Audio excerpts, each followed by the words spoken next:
My name is Michael Reeves. I'm 32 years old from Chicago, and what I'm about to tell you changed not just my family, but who I am as a person. I spent 4 years working for the man who destroyed my father, all while he thought I was just another loyal employee. My uncle never suspected that his own nephew was meticulously building the case that would ultimately destroy him. The Reeves name meant something in Chicago's commercial real estate world. My grandfather, Arthur Reeves, built the business from nothing in the 1970s, navigating the city's complex political landscape and establishing connections that would last generations. By the time I was born, Reeves Properties managed over 30 major buildings in the downtown area and had expanded into development projects throughout the Midwest. My father, William Reeves, and his brother, my uncle Robert, inherited equal shares of the business when my grandfather passed away in 2009. The brothers couldn't have been more different. Dad was methodical, conservative in his approach to business, preferring steady growth and relationships built on trust. Uncle Robert was the charismatic risk-taker, always chasing the next big deal, impatient with the slow pace of traditional business. Growing up, I admired both of them. Dad was my moral compass, the man who taught me that a handshake meant something. Uncle Robert was the one who made business seem exciting, who'd take me to construction sites when I was a kid and paint visions of skyscrapers. "One day, Mikey," he'd say, ruffling my hair, "you'll help us build an empire that'll make your grandpa's look like a starter home." I graduated from Northwestern with a business degree and was eager to join the family company. Dad wanted me to start from the bottom, to learn every aspect of the business. Uncle Robert had other ideas. "The kid's got a degree from Northwestern, Bill," he argued at a family dinner. "He doesn't need to waste time in the mailroom." What I didn't know then was that the brothers' relationship had been deteriorating for years. I was about to become a pawn in a game I didn't even know was being played. It started subtly. Dad began looking tired at family gatherings. Mom mentioned that he was bringing work home more often, falling asleep surrounded by paperwork. I offered to help, but he just smiled wearily and said, "You've got your own path to forge, son." Then came the Lakefront project, a massive development opportunity that would become the crown jewel of Reeves Properties. Uncle Robert had secured the initial permits, but the financing was proving complicated. Dad was hesitant about the structure. Robert proposed. "It's too leveraged," I overheard him say during one heated discussion. "If the market shifts even slightly, we could lose everything." Robert's voice was cold when he responded, "If you don't have the stomach for it, maybe it's time to consider retirement." 3 months later, my father had a nervous breakdown in the middle of a board meeting. He was hospitalized for 2 weeks. When he came home, he was a shadow of himself. The doctor called it acute stress disorder, but we all knew what it really was. Robert had been systematically pushing my father to the breaking point. The board called an emergency meeting while Dad was still recovering. Uncle Robert presented evidence that my father had been making erratic decisions, showing timestamps on emails sent at 3 a.m., presenting meeting notes where Dad had apparently contradicted himself multiple times. The evidence painted a picture of a man unfit to lead. "It breaks my heart," Robert told the board, his voice cracking with what I now know was manufactured emotion. "But my brother needs time to heal. For the good of the company, for the good of our father's legacy, I need to assume full control until William is well." The vote was unanimous. By the time Dad was strong enough to fight back, Robert had consolidated his position. Key allies of my father had been reassigned or let go. Financial records had been reorganized, and most damning of all, the Lakefront project was moving forward under a new corporate structure where Robert held controlling interest. When Dad finally realized what had happened, it broke him. He didn't have the strength to fight. 6 months later, he sold his shares to Robert for a fraction of their worth and walked away from the company our grandfather had built. "I'm sorry, Michael," he told me, his eyes vacant. "I couldn't protect what should have been yours someday." I watched my father age 10 years in the span of months. Mom tried to keep his spirits up, but the light had gone out of him. The man who had taught me about integrity was now teaching me about defeat, and I refused to accept that lesson. The night after Dad signed away his shares, I sat alone in my apartment, nursing a whiskey and thinking of all the times Uncle Robert had claimed to love his brother, the family photos on his office wall, the speeches about the Reeves brothers conquering Chicago together. All lies. I could have walked away. I had job offers from competitors who'd be happy to snag a Reeves, especially one with insider knowledge. I could have taken Dad and Mom to court, tried to prove coercion or fraud in the buyout of Dad's shares. But lawsuits are messy, public, and would have just put my father through more trauma. No, this required something more subtle. Something Robert wouldn't see coming until it was too late. The next morning, I called Uncle Robert and asked to meet for lunch. He seemed surprised but agreed. We met at Gibson's, his favorite steakhouse, where he'd closed countless deals over ribeyes and martinis. I want to stay with the company, I told him bluntly. What happened with Dad is between you two. I still believe in what Grandpa built. Robert studied me carefully, swirling his martini. Your father might see that as a betrayal. I shrugged, playing the part of the ambitious nephew. Business is business. Dad made his choice. I need to make mine. A slow smile spread across Robert's face. He'd always seen himself as the shrewd one, the true businessman of the family. The idea that I might take after him rather than my weak father appealed to his ego. We'll start you in project management, he said. The lakefront development needs fresh eyes. Actually, I countered, I was thinking finance. His eyebrow raised. Finance? That's not exactly the glamorous side of the business. I want to understand the money, I said simply. That's where real power comes from, isn't it? He laughed and clinked his glass against mine. You might be a Reeves after all, kid. What Robert didn't know was that I'd already begun my research. During Dad's illness, I'd helped Mom organize his home office. I'd seen fragments of documents, notes my father had made about discrepancies he couldn't quite pin down. I'd heard him mumble in his medicated state about Robert's shadow companies and circular transactions. My father wasn't crazy. He was on to something, but Robert had made sure he never got to finish connecting the dots. Now I would finish the job. Working for my uncle was an exercise in restraint. Every day, I had to smile at the man who had systematically destroyed my father's life's work. I had to laugh at his jokes, accept his mentoring, and pretend I didn't notice how he subtly demeaned my father whenever the opportunity arose. Your dad was a good man, he'd say to others within my earshot. But this business evolved beyond him. You need a killer instinct these days. I started in the finance department, working under the CFO, Thomas Green, a longtime Robert loyalist. Thomas was competent, but lazy, too comfortable in his position to question the increasingly complex financial structures Robert was creating around the lakefront project. Within 6 months, I'd made myself indispensable to Thomas. I worked longer, hours than anyone else. I solved problems before they reached his desk.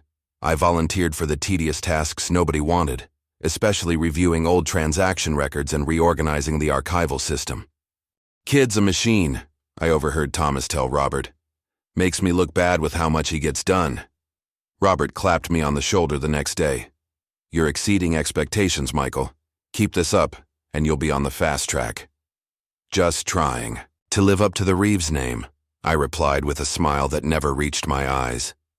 What neither of them knew was that every night I built a parallel record of Reeves Properties transactions over the past 5 years. Every anomaly, every suspicious timing of fund transfers, every shell company that seemed to exist only on paper, I documented it all in an encrypted drive that never left my possession. The breakthrough came 9 months in, when I discovered the pattern. Robert had created a labyrinth of subsidiary entities that essentially allowed him to siphon profits from the main company into personally controlled accounts. The schemes were clever, buried under layers of legitimate-looking transactions and spread out over time to avoid detection. No single transaction looked suspicious. It was only when you mapped the entire flow of money that the pattern emerged. This was why Dad had started to suspect something but couldn't prove it. The puzzle was too complex to solve without access to all the pieces, and Robert had made sure Dad's access became increasingly limited as he manufactured the evidence of my father's instability. I needed more, though. I needed irrefutable proof. Documents that showed Robert's personal involvement, his knowledge and intent, and for that I needed to get closer to him. "I'm promoting you," Robert announced 1 year after I joined the company. "Assistant Director of Financial Strategy. You'll report directly to me on special projects." Thomas looked somewhat surprised by the announcement, but not displeased. I'd made his life easier without threatening his position. "Thank you, Uncle Robert," I said, using the familial term in the office for the first time, watching him beam with pride at this public acknowledgement of our relationship. "I won't let you down." My new position gave me access to Robert's inner circle and, more importantly, to the lakefront project's complete financial structure. The project had grown even more ambitious under Robert's sole control. 3 towers. Instead of the original 2. A higher percentage of luxury units. Partnerships with high-end retail brands. On paper, it looked impressive. In reality, it was dangerously over-leveraged, just as my father had warned. But that wasn't the worst of it. As I gained Robert's trust, he began to include me in meetings with certain investors, wealthy individuals who preferred discretion over transparency. These weren't the institutional investors or public funds that had traditionally backed Reeves projects. These were people who didn't ask too many questions about returns that seemed too good to be true. After one such meeting, Robert put his arm around my shoulders as we walked back to the office. "You handled that well," he said. "Not everyone understands the creative aspects of modern finance." "I'm a quick study," I replied, "and these arrangements seem to be working for everyone involved." He gave me an appraising look. "You know, I always thought your father had made you too soft, too concerned with the old ways of doing business. I'm glad to see there's more of me in you than I expected." I just smiled and changed the subject. But inside I felt sick. Not just because of his casual dismissal of my father, but because I was beginning to understand the full scope of what Robert had done. This wasn't just about pushing my father out. Robert was running a sophisticated investment scheme that verged on fraud, using the Reeves family reputation as cover for financial manipulations that could, if exposed, destroy everything my grandfather had built. I needed to accelerate my plan. The key moment came during the annual financial audit. Robert had always managed to keep the auditors focused on certain areas while distracting them from others. This year, I volunteered to be the primary liaison with the auditing team. "You sure you want that headache?" Robert asked. "Those bean counters will suck up weeks of your time with their nitpicking." "I think it's valuable experience," I said. "Besides, it frees you up to focus on the lakefront closing." The truth was, I needed legitimate access to certain records that would otherwise be difficult to explain my interest in. Working with the auditors gave me that cover. The lead auditor, Esther Diaz, was thorough and skeptical by nature, exactly the type Robert usually tried to maneuver away from the sensitive areas. I made sure to be helpful, but not overly so, giving her team the access they needed while carefully observing which questions made certain executives nervous. During the 3rd week of the audit, I accidentally included some documents from one of Robert's shadow entities in a data dump to Esther's team. When she inevitably questioned the discrepancy between those numbers and the official records, I put on a show of concern and promised to look into it. That night, I called Robert in a carefully calibrated panic. "We may have a situation with the audit," I told him. "Diaz found some inconsistencies in the lakefront financing structure." There was a long pause before Robert responded. "What exactly did she find?" "Records from Blue Water Holdings somehow got mixed in with the official lakefront documentation. She's asking questions about the relationship between the entities." Blue Water was one of the key vehicles Robert used to divert funds. It existed on paper as a strategic partner in certain developments, but in reality, it was just a shell company, controlled entirely by Robert. "God damn it, Michael," he hissed. "Those records are supposed to be completely separate." I know, it was my mistake. But now we need to explain it." Another pause. "I'll handle Diaz. In the meantime, gather everything related to Blue Water and bring it to my house tonight. Not the office. My house." That evening, at Robert's luxurious Lincoln Park home, I watched him sort through the Blue Water documents, separating them into two piles, one that could be explained to the auditors and one that would need to disappear. The problem with auditors, he said, pouring himself a scotch, is they can only understand conventional business structures.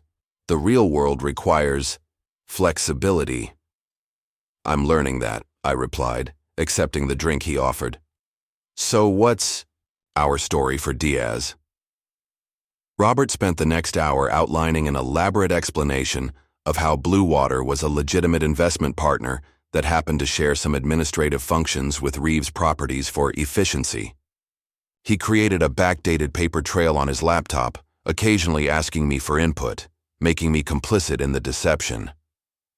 What he didn't know was that my watch was recording every word, and the small camera pen in my jacket pocket was capturing every document he touched, every spreadsheet he altered, every false narrative he created.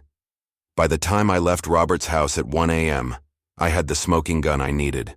Not just evidence of financial impropriety, but Robert, in his own words, admitting to creating false records to deceive auditors.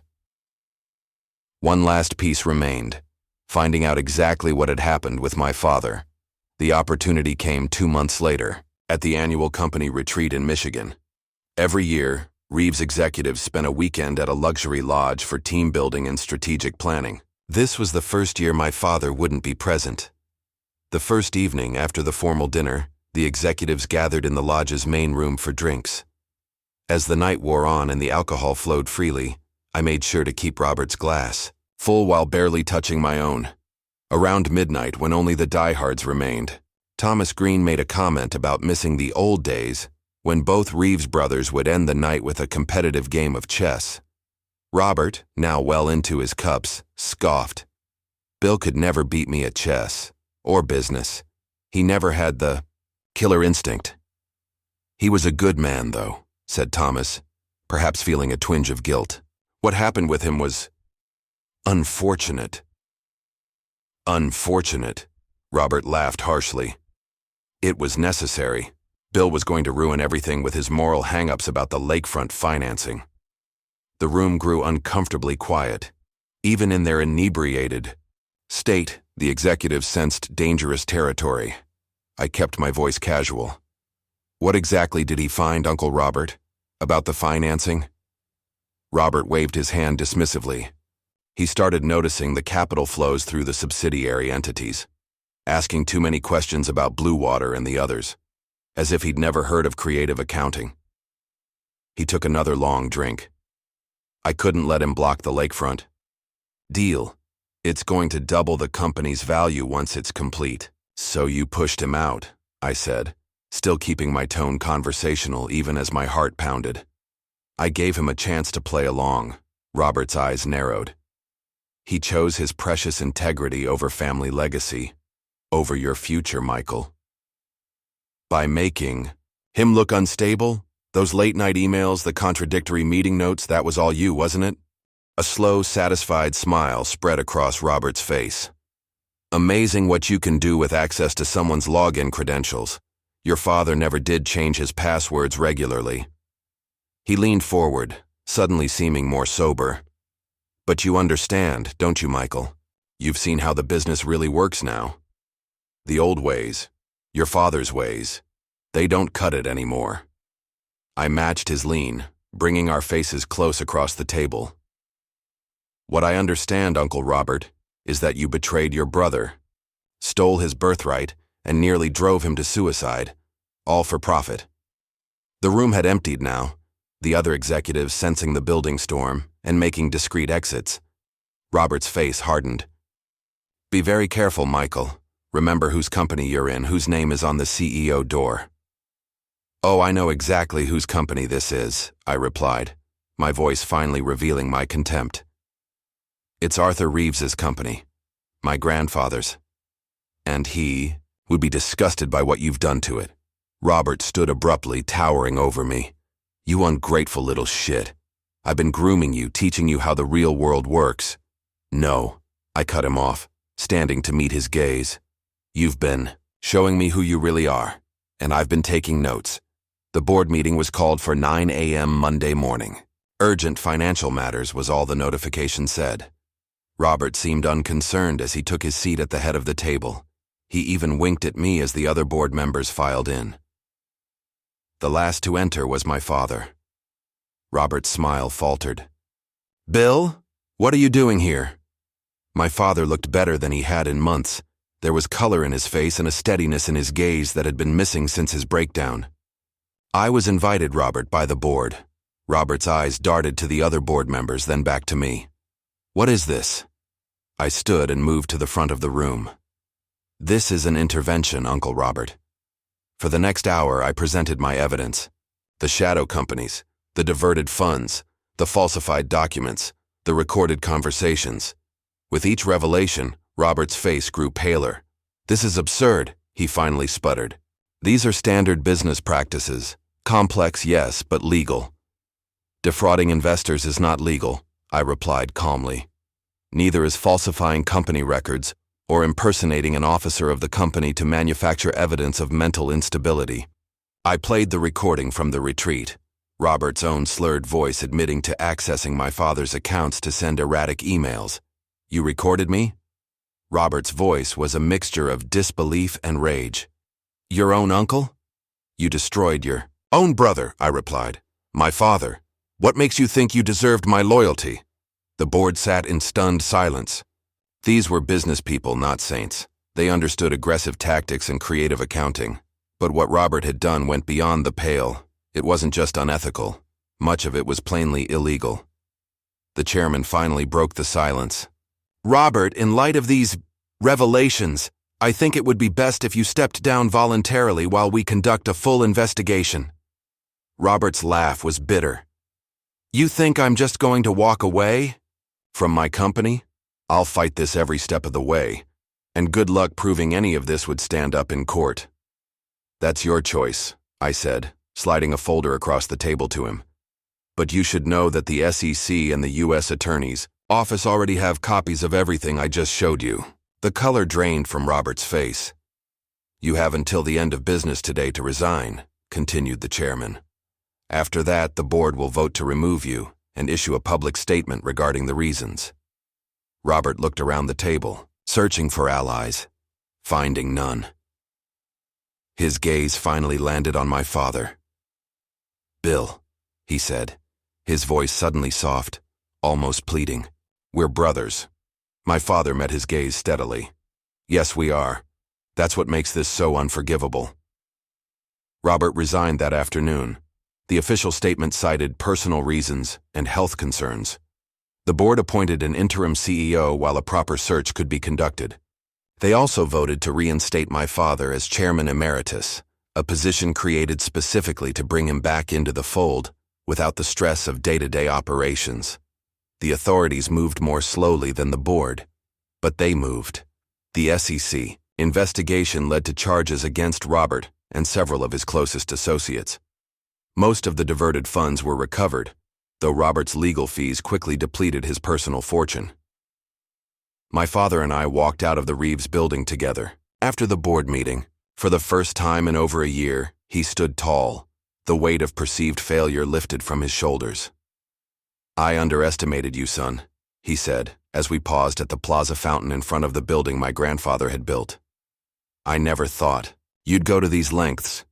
I learned from you, Dad, about patience, about principles." Robert thought he was teaching me about power, but he was really showing me what happens when you have power without principles.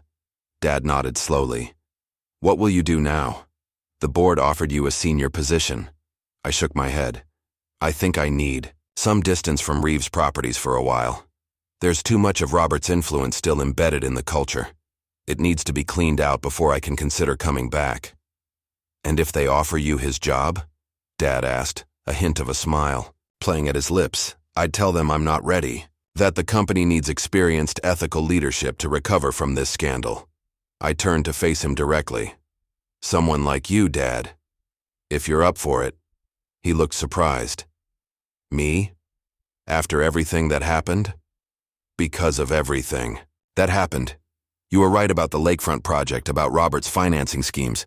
The board knows that now. They need your steady hand." My father gazed up at the Reeves building, the legacy his father had built, that he had nurtured, that his brother had nearly destroyed. Maybe, he said finally, maybe it's time to rebuild.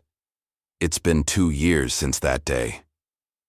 Reeves Properties is smaller now, but healthier.